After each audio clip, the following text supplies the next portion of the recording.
the building. Lord. Hey everybody, we want to welcome you to Sister Circle. We're excited about tonight's topic. First of all, before we start, kudos to the Vice President. So if you didn't wear your pearls and chucks, as long as you were celebrating the dopeness of our Vice President being an African-American woman, and also representing HBCU. So as an HBCU graduate, I want to shout her out for that. And then also, so I watched the whole, this is unrelated to the topic, but I just felt like I wanted to say it. So I watched the inauguration, and can we say something about this young lady, Amanda? What? Woman, she was so powerful. I just thought she was so amazing, just super intelligent. Her poem was amazing. So shout out to the sisters out there doing it big time and making big impacts on our nation, on our country. Yay! That's right. So we have LaShawn here tonight, and some of the sisters are probably still coming in from work, and so if they're here, we'll add them to the mix. But we have LaShawn here tonight, and LaShawn is here because she is single and satisfied. I'm getting there. I'm mostly satisfied. I'm mostly satisfied. I have my unsatisfied moments.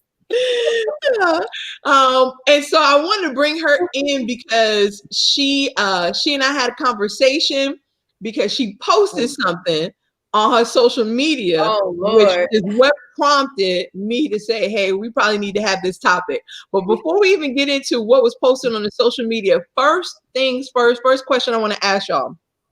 So studies say that all right, y'all know what the studies say. Get to studying. Right. We're gonna get to studying.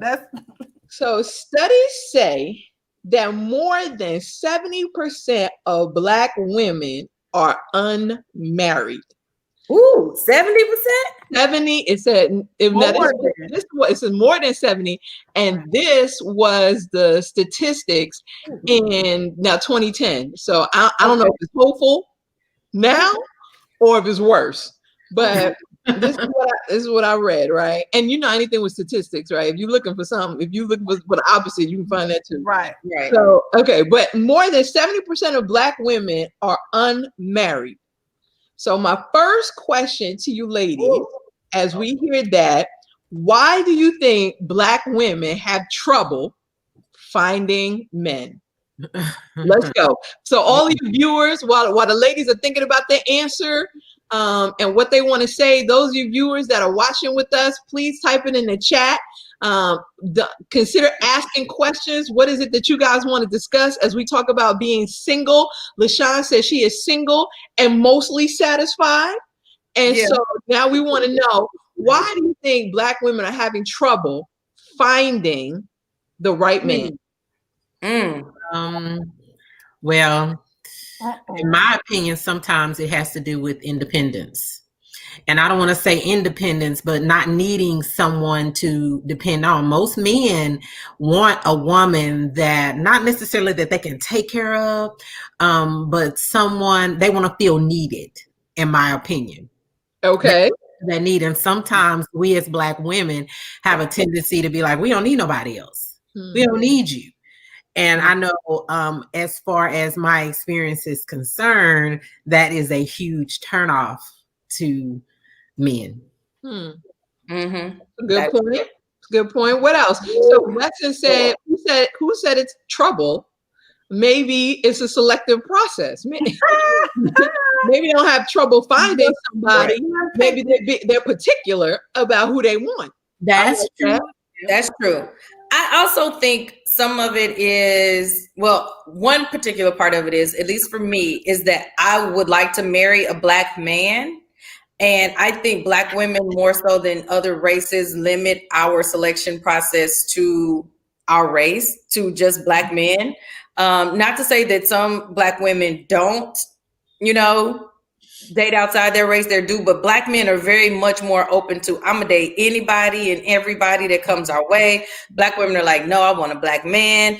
But then when you start trying to whittle down this black man pool, I mean, look, we're only 12% of this country. And then we have to figure out of that 12%, what percentage of that is female and what percentage of that is male. Because anybody that went to a HBCU will tell you that the numbers of women outnumber the men on campus a whole lot to a whole little. Mm-hmm. So if you're just looking at this little narrow pool, then you have to weed out, okay, well, who wants you, who don't want you, who's, you know, in terms of who sexuality, then it's, are you looking at someone on your education level? And we already know that Black women are the most educated population of people in this country, not just between Black men and Black women, but in this country. So if you're looking for someone that is on your education level, then you're really dwindling down this pot. And let's be honest, every nice guy you meet is not going to be your mate. And I think a lot of people think, oh, well, he's a nice guy and you're a nice girl. That don't make a match just because you're nice. You know, there's a lid for every pot, but every lid don't fit every pot. So a lot of people try to just say, well, he's nice and you should just settle for him. Well, if he don't spark passion in you, then what are you going to do? Like, I mean, I think we have, and some people are just looking for the same person. Like, it's only so many Idris Elbas to go around, ladies. Like, you can't get Idris, you can't get Idris, you can't get Idris. So somebody gonna have to take Kevin Hart. You know what I'm saying? Like, at some point, but is that settling? If I have to take Kevin Hart, am I settling? Because what I really want is Idris Elba, and I'll wait till I'm 85 to get it. Okay. So check this. So sometimes what we want and what we need. That's the other thing. Yes. So you may want an Idris, and then when you get the Idris, you like, that really ain't what I needed. And then some of us stay in relationships for too long when it should have just been a learning experience. Yeah. And we don't know how to move on from the situation. So then we feel like we're settling, then you're not happy, and then divorce happens, or you finally be like, okay, I can't do this anymore. And I talked to a lot of the single ladies out there. Even when I was single, I had to check myself. And some of the things that we watched before coming on, one of the ladies that we were looking at was saying, are you happy with yourself? You can't expect someone to come along and just be happy with you if you aren't happy with yourself. So one of the things is looking at your own self, checking your own self. Would you date you? Mm-hmm. So that's leading back to that old Kojic popular speech that Juanita Bottom came out with, no more sheets. No more sheets. How you going to? But that's real talk. Like, you can't expect somebody else to love you and you don't love yourself. You can't expect anybody else to. You know, your worst pet peeve that you have about other people, would you be able to handle it yourself? Like, you know, so sometimes we have to check ourselves as not just as ladies, but as men, as a coach, all of that. Can we handle what we put out there? Yeah. Probably not. So why would you expect anybody else to? But that's going a different way. So I would say to the question about more than 70% of Black women are unmarried, some of them just don't want to be. There's some that are just okay with being a mate, or I mean, and you can say that how you want, or a girlfriend, or a long relationship. I mean, that has no titles to it. Some people are okay with that. So, are they really okay? I don't know how many percentage of people that is, but I mean, there are some. My mother had a couple of close friends who didn't want to get married. They didn't want to live with anybody. They liked their space. And there are some people like that. Like, we have to understand that marriage is not for everyone. Everyone doesn't desire to. I mean, it's a lot living with somebody. And trust me, I did it one time and I said, oh, that's what I do. Okay. Note to self. Because this move is a whole lot different. So, I mean, not every commitment, for sure. Living with somebody or have somebody up under them all the time, you know, it's in relationships of work. People, I mean, it's not moving. You got to get away from, oh, it's love and basketball. It's not love and basketball. Even they had trouble. Yeah, it's not the best man. Don't get into it. Even they had trouble. Like, I just want to put out there, even in these fairy tales that we see, there is some type of trouble that's happening that they have to overcome to get to the glorified, nothing's wrong, yada, yada, yada. There's some, some things that happen. Hold on, I just want to say this. My marriage is perfect. We don't have trouble. I need you to go ahead and put my name back in the corner, Kelly, because we are living in a bubble. Don't know on my parade over here. We got it going on. Hey, this pandemic exposed some things, didn't it? Okay. You guys spent a whole lot more time together. I was like, this is who my husband is. Okay. I mean, where's my return receipt? Right.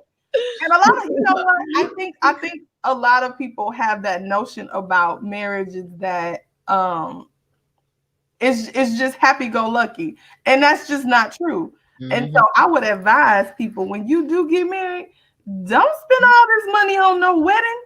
You gotta live afterwards and live it, and that's where the true marriage starts to happen. It's not on the wedding day, it's afterwards, right? So if you spend the time to get to know people and truly get to know people before you commit to another individual, you gotta take that time. And I feel like that's how a lot of marriages end up in divorce, because another thing is people don't understand that as you grow, your spouse grow. You are not married to the same person you were married to when you first married them. And if you are, something ain't right. Mm-hmm. So, understanding that growth process of yourself and knowing when that's happening, and then your spouse understanding when that's happening too, and vice versa. I'm definitely not married to Jason from 2008.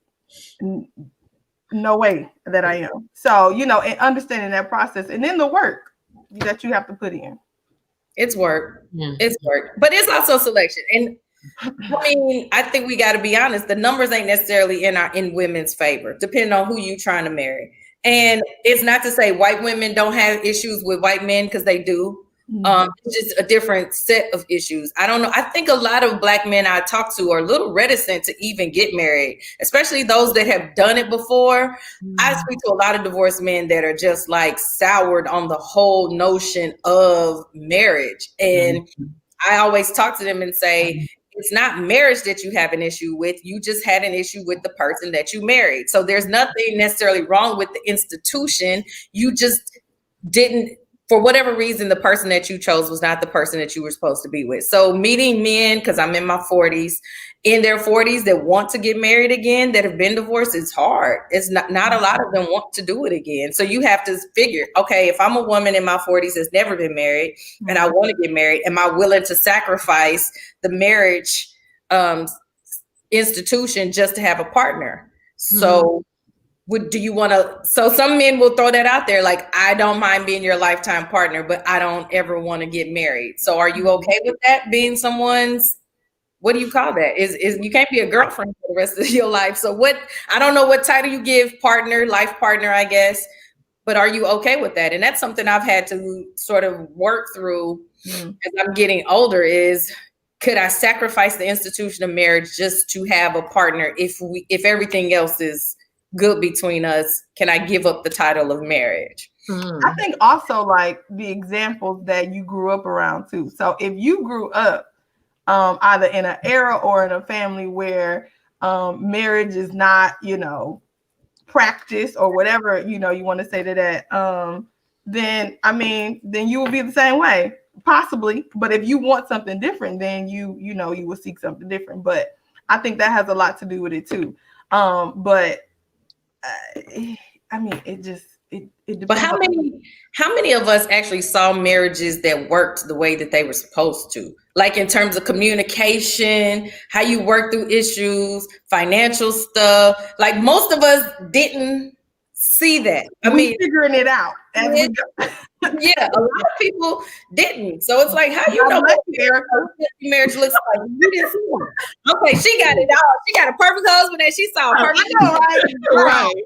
My husband in the other room. He's like, we got it figured out over here. Right. So those experiences, it either leads you to stay in that same lane, or drives you to want something different and something better for yourself. And for me, I have to say, honestly, it drove me to want something different for my relationships, and now my marriage. So, although I didn't see it readily in my own home, but other people around me, I got a good glimpse of enough, and I would say TV, families, Cosby.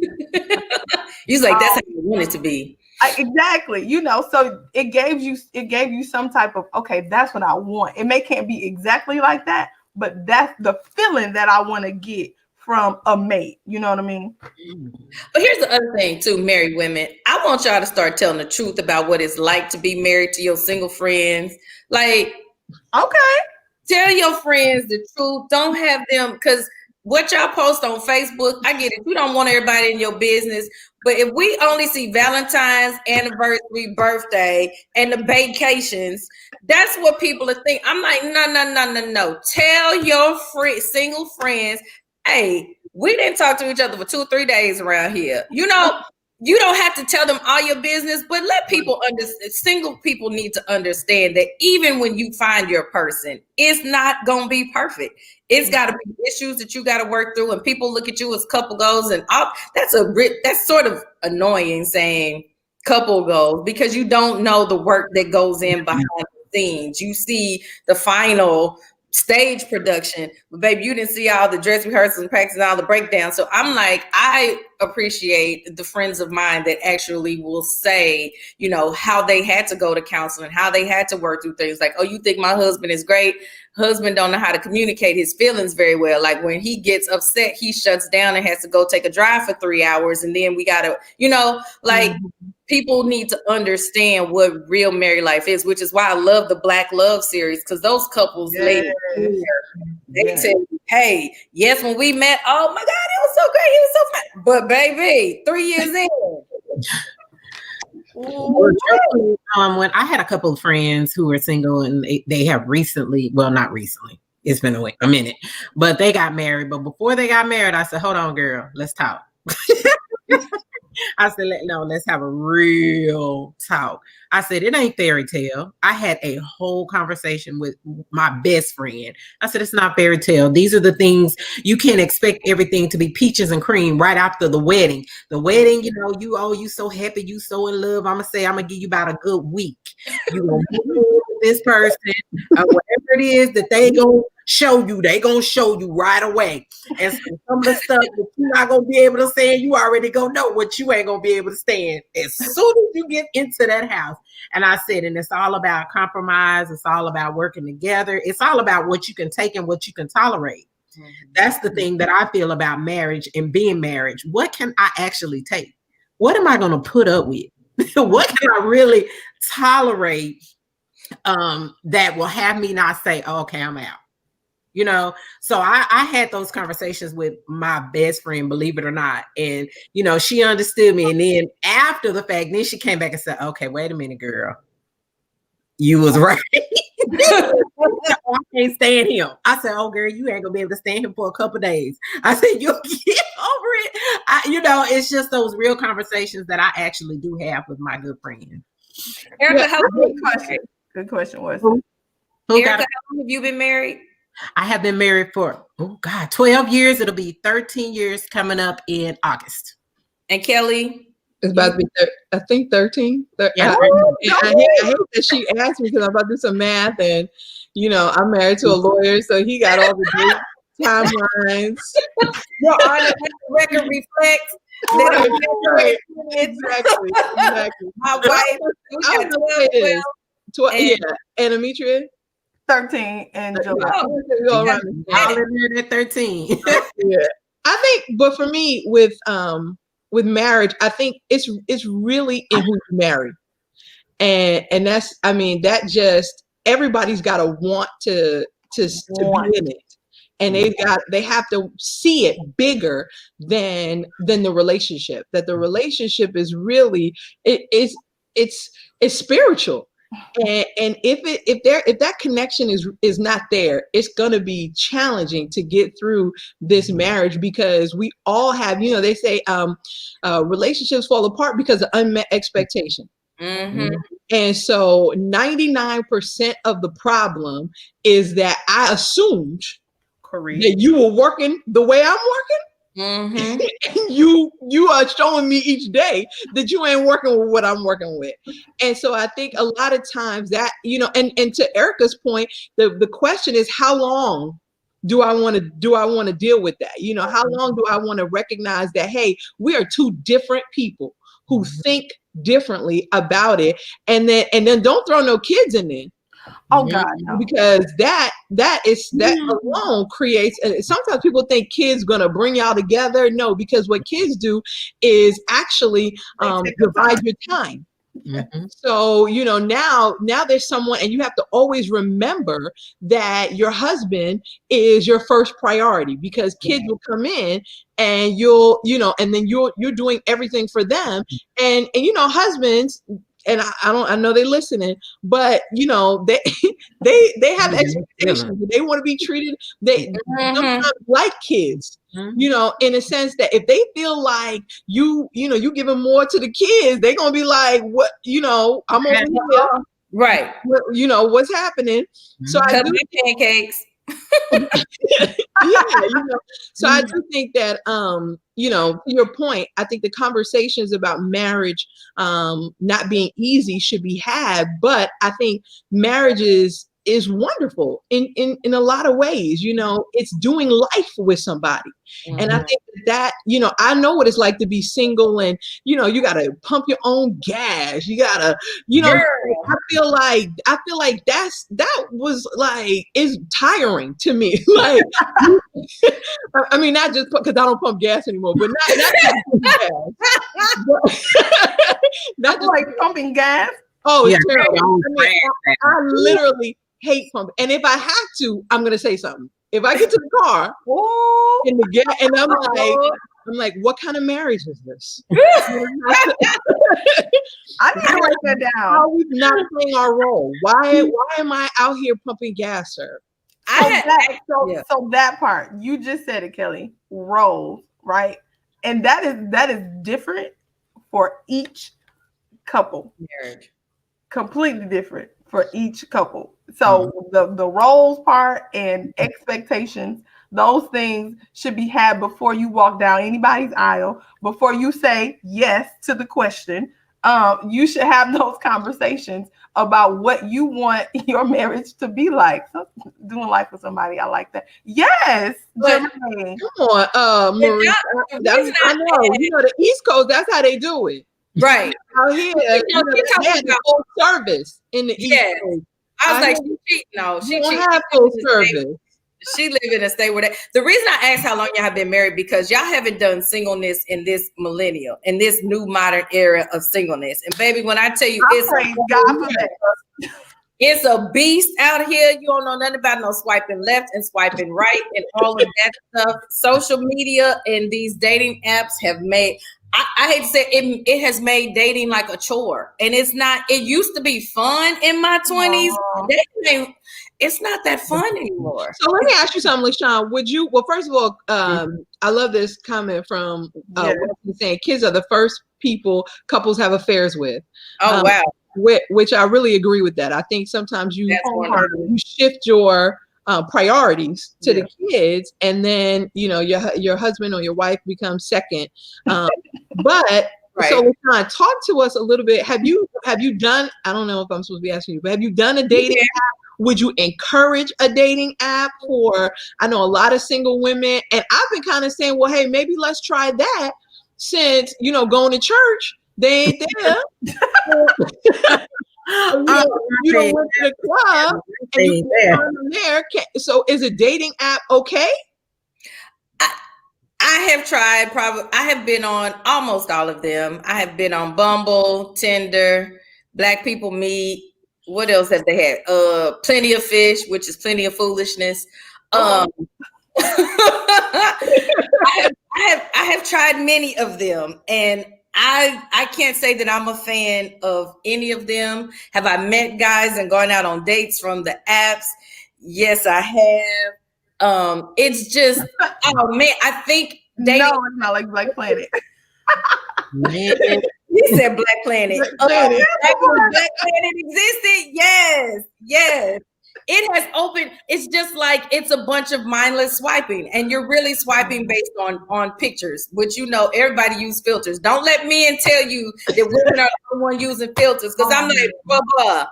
Your skin don't look like that. Your skin don't look like that. And why are you using pictures from your college days when you say you 40? I don't want to see no picture from 1990 nothing. Okay. Oh, no. When you had together talking about you was playing basketball. You don't play basketball no more. Tell me what you look like now. So first of all, it's catfishing going on. People using old pictures, different, and the brothers that only have hats on in their pictures don't. He ain't got no hair. No, or he got a big old monster head. Take that hat off. And never trust a man that don't smile in his pictures, because his teeth is jacked. It's a lot of Jermaine. Stuff. Yes, Jermaine, update them photos. We don't want to see no high school pictures. Your Facebook picture, Karen. Hold on, let me. No. Yes. Okay, LaShawn, let me ask you this: Have friends tried to introduce you? Has that been? Child, my friends must not know nobody, because every time I say that, it's like, I'm like, how y'all don't know people? So a lot of my married friends have only other married friends, or the ones that have single friends would be like, LaShawn, I wouldn't even do that to you because I know you. So my friends don't introduce me to anybody. It's just so crazy. I'm like, why don't y'all know any good looking, single, stable, mentally stable men? Like, I don't know what it is. I don't know why they don't know these people, but I hear people saying, oh, my friend introduced me. No, my friends don't introduce me to nobody, so I can't do that. But the dating apps make it tiring, because you're swiping, then it's a lot of chatting, and then it's let's meet for coffee, because they just want to see if you look like your pictures. It's men not wanting to pay for first dates anymore. I don't know when men decided that they wanted to be wooed, but now these new modern age men, they are the prize. They want to be wine and dine and taking on dates and stuff too. And I'm like, who are y'all? Who are the men like don't want to pay for a first date? Say, well, I don't know you like that, so I'm not spending no money. Are you serious? Yes. That's like, same from back in my 20s that was doing that same foolery. They still there. They still single. They still with that same. They exist. So these are the men that's not gonna walk on the right side of the street. He's not gonna make sure you got in the house, because he's not gonna walk you to your house. So he gonna take off before you get in the door. That's what these men are. So I'm like, I think seriously the dating apps have made it feel like a chore, because you're swiping, you gotta chat, then you gotta talk on the phone and do all the small talk and the first dates, and it's exhausting. So be thankful that you did not have to date in this era of and texting. Everybody texts now. That's what I was going to ask you. I was going to say, back in the day, we used to stay up late talking on the phone, and and now I feel like they just want to text. If I get another WYD text, I don't even respond to those. You can't write three words out, sir. You don't deserve an answer. Don't send me no GM. You can't say good morning. Like, I don't text you in the words for you. You gotta put in GM and GN. I can't be bothered with nobody that lazy. And then if your grammar is off, you get cut off from me. If you put woman instead of women or women instead of woman in there, and so that's why now you know why I'm single. Because I was just getting ready to say that. Because I'm saying, your grammar got to be right. You can't have no filter. You can't text her. Your whole situation got to be correct, and you can't even abbreviate. No. Like, listen, I'm about to go into a meeting, so I can't, so I need to use real words. I can't use initials. I don't have time. Then this is what I'm saying. You need to pick up the phone. I'm saying the first thing you said was GM, and the girl was like, "Yeah, I ain't gonna be able to do it." You can't tell them. You can talk and text. You ain't even gotta use initials. You can just talk and text. Look at Brother Nathan coming for you. Okay, so I have one advice, one tip. And I know a lot of times people ask, well, what is it that you want in a man? And this list goes on and on and on and on and on. I flipped that and I said, what don't you want? Because sometimes you don't know.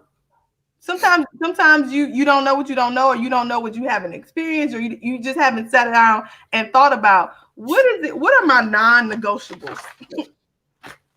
Actually, I was actually gonna say that women focus too much on what they don't want. And they don't know what they actually want. Because if you ask a woman what she wants, she'll start naming physical characteristics a lot of the time. And or monetary stuff. And I'm like, no, what you need is a man who's not going to trigger your insecurities, because you have abandonment issues. So you're not going to deal with someone who every time y'all argue, the first thing he says is, I'm out. That's what you don't want. So it's things, knowing yourself like that. And not everyone has gone through the work to do it. So I hate the notion of you attract what you are. Because a lot of women will then get in their head, I've had all these bad relationships. And so therefore something must be wrong with me because I keep bringing in these men in my life that are not what I want. And my thing is, I think we focus too much on what we don't want. And that's who comes to us. Because what we give our energy to and our thoughts to is what we bring to us. So if you're always focusing, I don't want a man that cheats and that lie and that if that's all you talk about, that's who's coming. That means it's going on. So I think we got to flip it to actually figure out what is healthy. Not I want him tall, I want him fine. I mean, that's good, but you really want something else. You want a man that's going to be caring about you. Yeah, you want a helpmate. When I'm sick, he gonna take care of me. Like I don't have to ask you to fill up my car because you're gonna go out to the car and look and see that my car need gas. I'm not gonna have to ask you. And I'm gonna come in and say, baby, there are groceries out in the car. And that's the end of the conversation. Like really think about what you want, what's healthy for you. Because what you want may not be what someone else wants. I want someone that's going, if you had kids, be a father figure to my kids if that's what you want. So I would suggest don't dwell too much on the things that you don't want because that might be what you end up bringing to you because you focused on that so much. Sure. Yeah. I also think, I think Amisha hit this earlier, but a lot of it too is, who you are, and like we all, who you are at 40 and what you want at 40 is not what you wanted at 20, at 27. And so I think those are some things, especially those that are single, you're still working through recognizing what you bring to a marriage. And I think this is important that it says marriage is two people coming together to complete the same assignment and purpose through God's guidance, building the kingdom of God, seeking the same or similar goals, having chemistry, connection, divine confirmation. And I honestly, I do agree with that. I think it's coming together. And I think the pieces is that it's a biblical thing, right?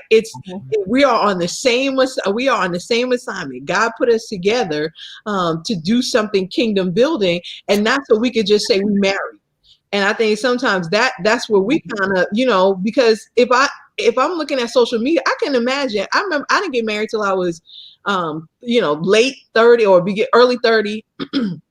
And I was looking like, man, this doesn't look hopeful because I wasn't seeing nothing. And so, and I think when you're looking like that, you start to get nervous. And so sometimes because you get nervous, you start to make concessions and take in other people that you know really isn't right, but you looking with physical eyes. So you're like, I'm getting older, so I got to kind of, take what I can get. Okay, so I have a question. So kind of, I was 28. Sorry. 28. Yeah, he got it. So I have a question to kind of get or dig deeper into what we were talking about. So what if you get that particular man who may not be everything that it is that you're wanting, but they also may not be the man who knows how to get to where you want them to be? What would you do? Talking about a project? It may not necessarily be a project. If you think about it, I'm going to say this and I'm going to stamp it. All men are really a project. Woo! We are too. So let's just be real. But we are too. We are a project too. We all come in a project. So if you think about it, you go in with all these expectations that you're expecting your man to do and him to be and him to do all of this. He may not know that that's what you're expecting of him. So in that case, what is it that you're going to do? As a single woman, what are you going to do? Or as a married woman, what is it that you're going to do to basically get what you want? And I can give an example, and I don't want to put my husband out there, but don't say his name. I can give a small example. You're going to say a small example. So let's just say, for instance, if I wanted my husband to be in the house by 10:30, right? And he, wanting to go and hang out with his friends. And I'm not the type of person that'll be like, no, baby, you can't go. I'm not going to tell him he can't go, right? Because that's just my character, my demeanor. But instead, this is what I did. I said, well, baby, can you bring me some Chili's home? I know Chili's close or stop taking to-go orders. That's funny. That is funny. So, in turn, he started seeing like, oh, okay, I see what she's doing. I'm gonna bring up some Chili's on my way back home, so I'm gonna be home at a decent hour. So it's just, not saying that works for everybody, not saying that that's a situation that everybody can do, but what I'm saying is, what if a man really does not know what you're expecting up front? And like Miss Weston is saying, say it up front. Yeah, you can say it all day, but is that communication barrier there to where they're clicking with you to be like, oh, she wants this every single time? Is this something that I have to do every single time? So, that's just a question for you ladies. But I think that's, that question. I think the issue that we have is communication. So, because honestly, what I think we should be saying to them, and they should be able to receive it. And that's right. But what I'm saying is, in order for us to get where we need to get to, he's got to be able to say to me that, hey, Kelly, I do not like the way you do this, or I don't like it when you do that. And I gotta receive that and be able to say back to him, because right. And I'll be honest, in our marriage, we still work through that. Yeah. What's easier is to say, you know what, Negro, we just ain't gonna talk for the next 2 days. And you go your way and I go mine, because that's the easier option. Right. But the harder option is, because number one, I have to start to tell myself, now what is it I really have a problem with? Right. Because like sometimes, I'm upset, but I'm like, I gotta talk myself through, like, you mad because why? Like, so that I can communicate back to him and say, hey, Holmes, this is where the issue is, or this is how you hurt my feelings, or this, I don't like it when you do that. And when you have a man that loves you, he's gonna respond. And to Erica's point, he's gonna try.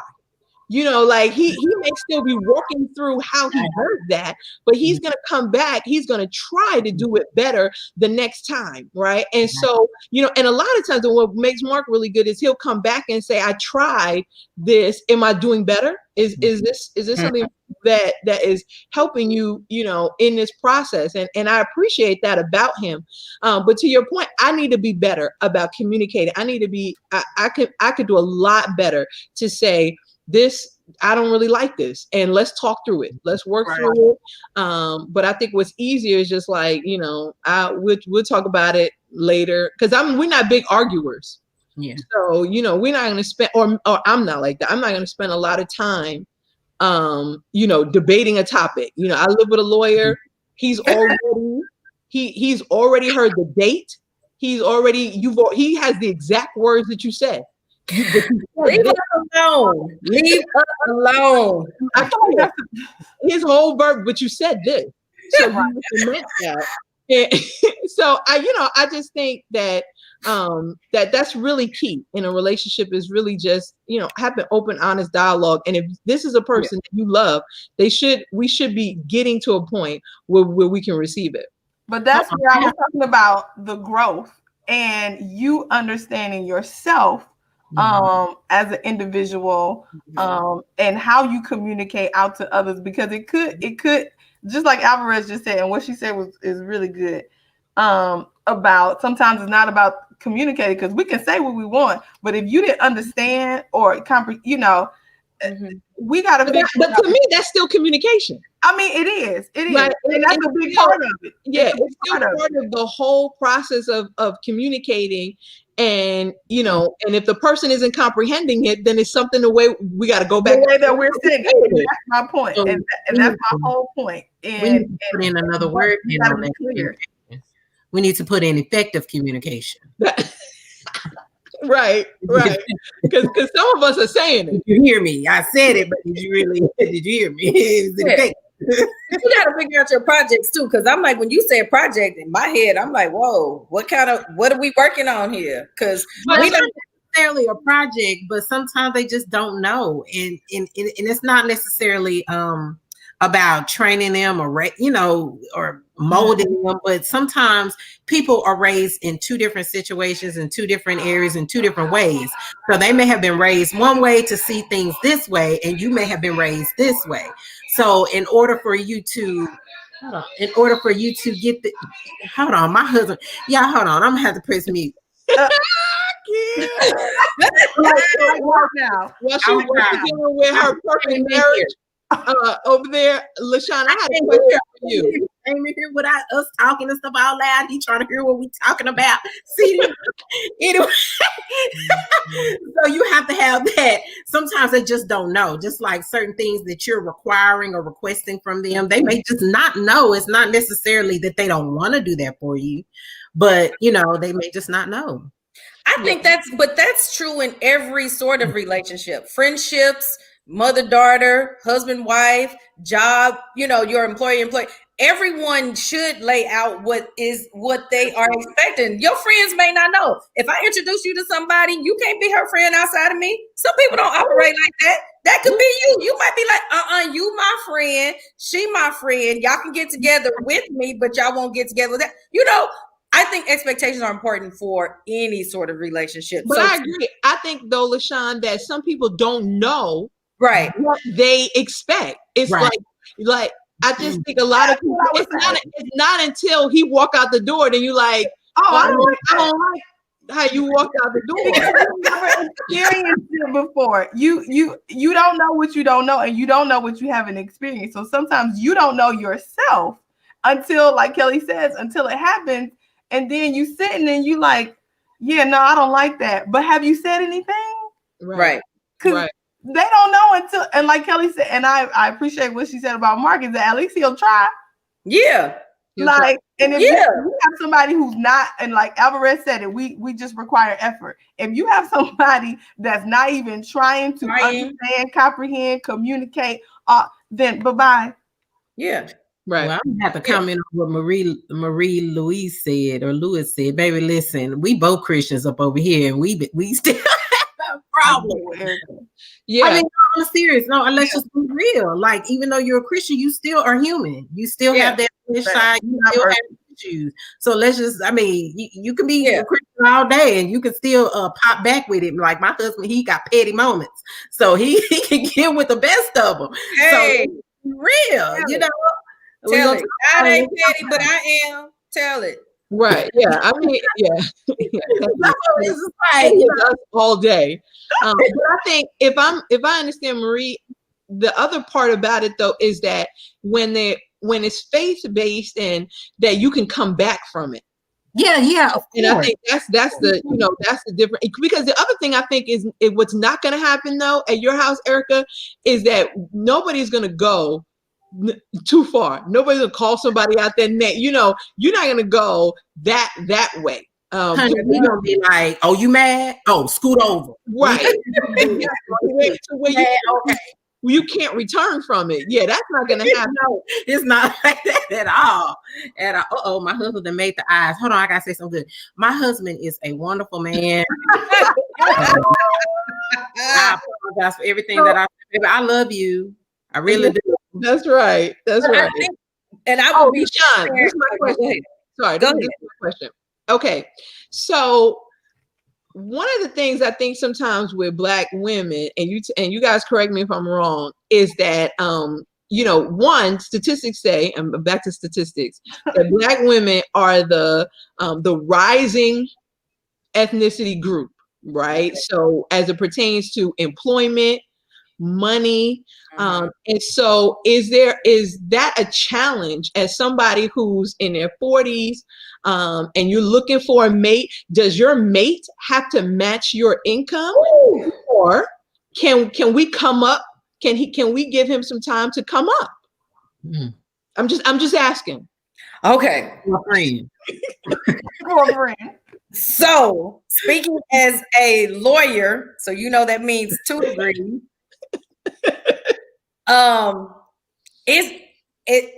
If you are wanting that, your numbers are definitely going to be of who you're going to choose from. So this goes back to sort of what I posted on my social media, is that, okay, if you're 6 figures, are the 6-figure brothers looking for you?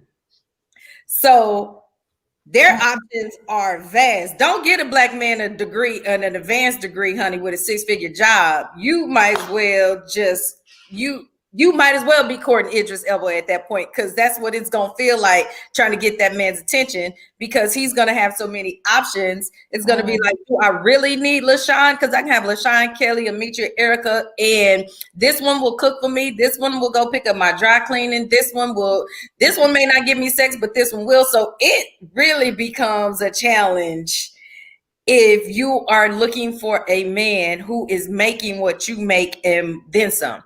But it's also a challenge if you're dating a man, depending on who he is, that's making less than you, because is his ego going to allow him to be in a relationship with a woman that's making more than him? And sometimes those guys are not as educated. So I have had too many issues.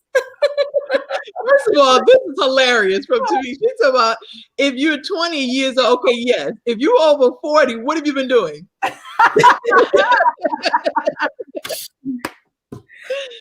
I'm like, yeah.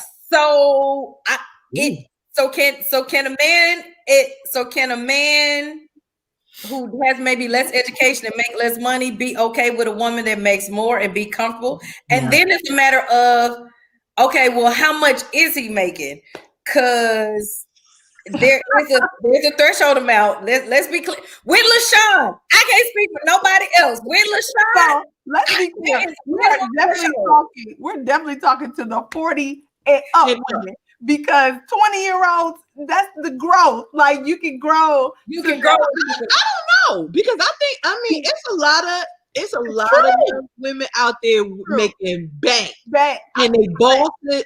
That the whole thing, we boss, we being bosses. Right. We got our own houses. We got all of that. Mm-hmm. Is it okay? Well, are women okay with being with somebody who maybe doesn't make the same salary as them? Hold I on. think it depends on how much are they contributing. Because look at it like this. If I have to pay for both of us to go on vacation, then why do I need you? Because why do I need to pay for 2 people to go on a trip when I can just pay for one? So maybe he helped with it. Who? Sister LaShawn. Deaconess LaShawn, I got a question. So basically, they can't text you. They can't agree with you. They gotta make a certain amount of money. I mean, Sister LaShawn, Wait, I would say they could not text. I said it can't just do text messages. Because right now, it's like all people want to do is text. I can understand texting during the workday because you can't really talk when you at work. So that's cool.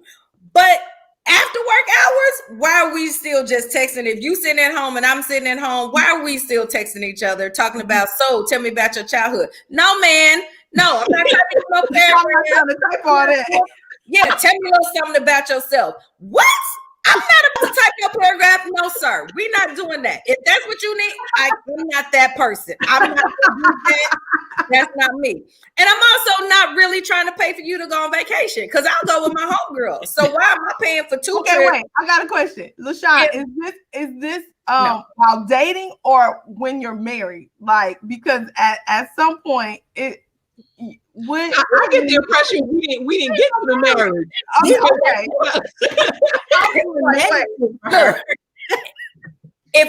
So here's the challenge that women that make money make. If I can comfortably take care of all of my bills by myself and still afford to do some of the things that I like to do, you may not have to make exactly what I make, but how does your income then contribute to a greater household? Like, what are we splitting here? Are we splitting mortgages? And then is it fair conversation though? That's the conversation. Is it fair to split? So then is it fair to split if I make that? Like, how much more am I making? Because then is it fair to you to have to split mortgage, car insurance, and all that? Whatever you want. So let's say he make more. Is it fair?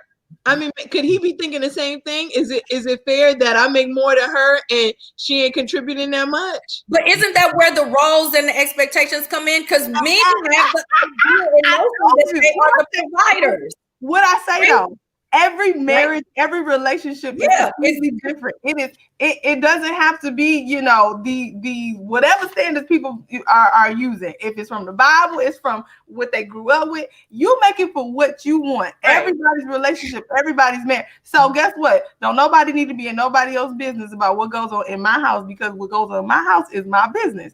And I don't have to answer to anybody else outside these 4 walls that I'm in. So whatever your relationship you want it to be, however your roles are, that's what you worry about. The other people can kick rocks. I mean, I agree, but I also do see that, I'm trying to see how I would feel if I'm single and I've amounted all of this. I do think that that's a challenge. I think that that's a challenge and it's something that women, will have to wrestle with as to what your expectations are. And I think LaShawn hit it. I'm not saying that you can't, desire somebody that is in this income bracket, but I also think that one of the things LaShawn just said, you also have narrowed your scope of who's available now, right? In some cases, and especially if you're limiting to one race, and so now I can only have a black man who makes over $150,000, and don't add no children. Some of these other things that are important. I think for women, I'm gonna be honest. I think that would be a challenge. Think through that, especially if it's I agree kind of with Tamika too. Like, if we're talking about somebody who is, you're 40 some years old, then, that may be something for me to kind of look at, because the issue is not your income. The issue is your ambition. And that's my problem. My problem is that we have to be able to grind together. And so, and if I'm showing you by my outcomes that I have a certain type of work ethic, Mm-hmm. And I'm with you, and you showing me that you don't have that work. It ain't the income, it's the work ethic. So hold on, let's talk about that then. You know, off Jump Street, y'all ain't gonna take them no way. So y'all ain't gonna even get to the part if you talk about it and think about it. Like, let's just say, for instance, if he doesn't have that same work ethic as you, you're not gonna even go to the next step with this thing. Right? So it's almost like, but let's just say, for instance, so if we get back into it and we're thinking about a man, isn't his roles per se or naturally designed to provide for the woman and provide for his family? So even if he does make less money than you, if that man is willing to be your husband and your life mate and your partner, wouldn't you feel like, or wouldn't he take on those roles to be that natural provider for you? It depends on how much. Look, again, there's an income threshold. I'm not talking about 40. You can't bring me no 40,000. I just can't do it. I can't do 40,000. 40,000 can pay his bills and pay the family bills. Let him pay his bills. But okay, there is no him and you when you marry. It's your no. 40,000 gonna stay paying his bills. 40,000 ain't coming over here to this community pot. No, ma'am. I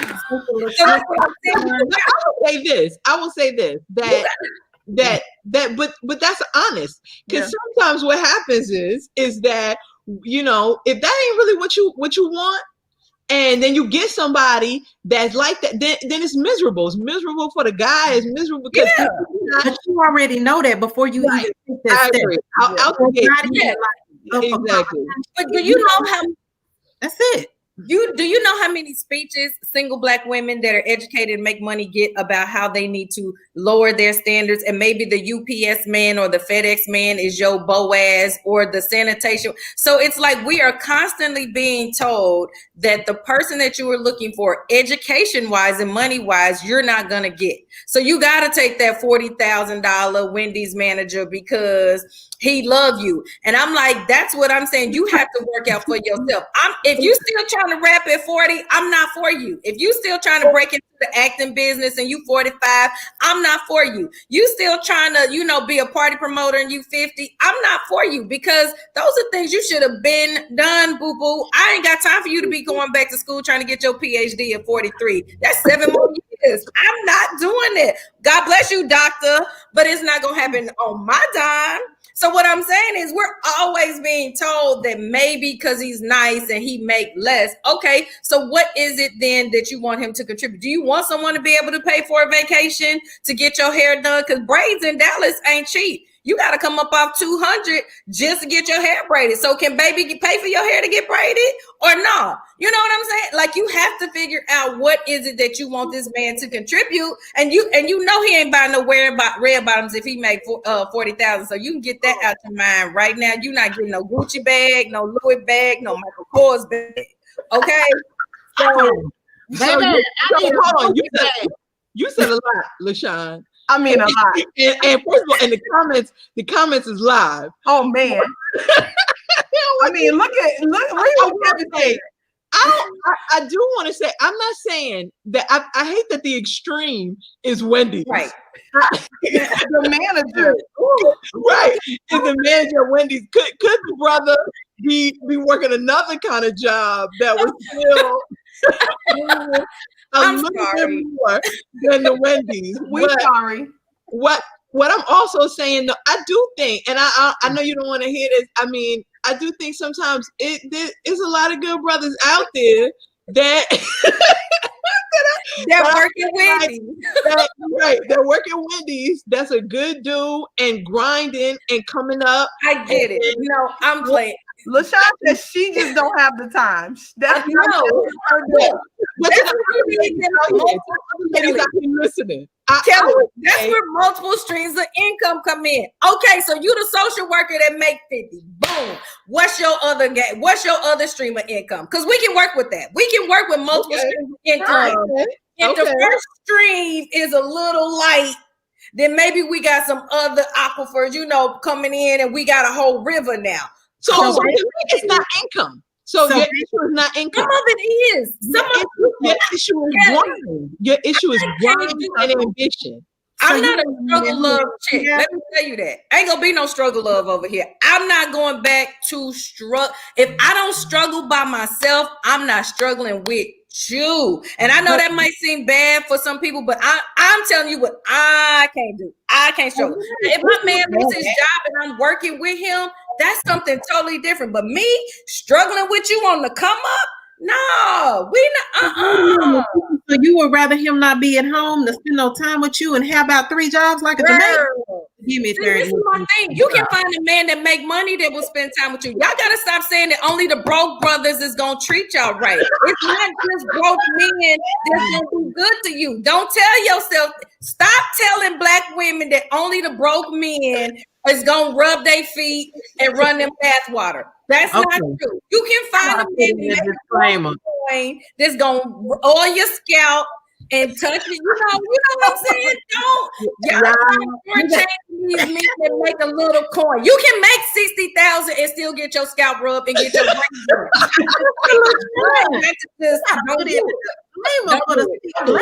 Hold on, y'all.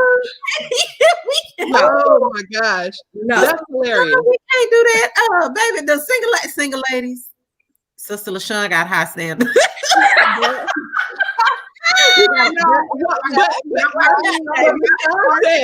don't see why you can't make 6 figures and oil my scalp. That was my takeaway for the night. And text message. And not text message. That's my takeaway. I'm just saying. And for LaShawn, I believe he out there. Oh man, he is ready. Him, Lord, to do that. Come up. Oh my goodness, hilarious. We're gonna touch and agree, the 4 of us. Is out there. Hold on. He's trying to own the Wendy's. Tamika own it tonight. She's talking about brothers need a place to spend the night. They we're gonna spend the night. No. We're gonna have to do some fasting for Sister LaShawn. Yes, Lord. I haven't had a scalp massage, so I'm gonna have to get this brother to get that oil on that scalp massage. Mark, let's get on that scalp massage. All right, everybody, that is Sister Circle. You know we're gonna have to come back from round. We gotta bring LaShawn back. I don't feel like we gotta come back. Because not even just on update, LaShawn. Right, not even just on this topic. I'm reading on her thoughts on several other topics. Several other topics. I got a list going. That's right. So we want to thank LaShawn. You were dope tonight. Thank you so much, Erica, Mitria. We appreciate you guys. All of you in the comments, hitting it, Wesson and Tamika and everybody, Marie and Natalia and Ruth, everybody that just threw out comments to kind of make this lively. We appreciate you guys. So be on the lookout for the next Sister Circle, and have a great evening, everyone. Love you, Joe. Thank y'all. Good night.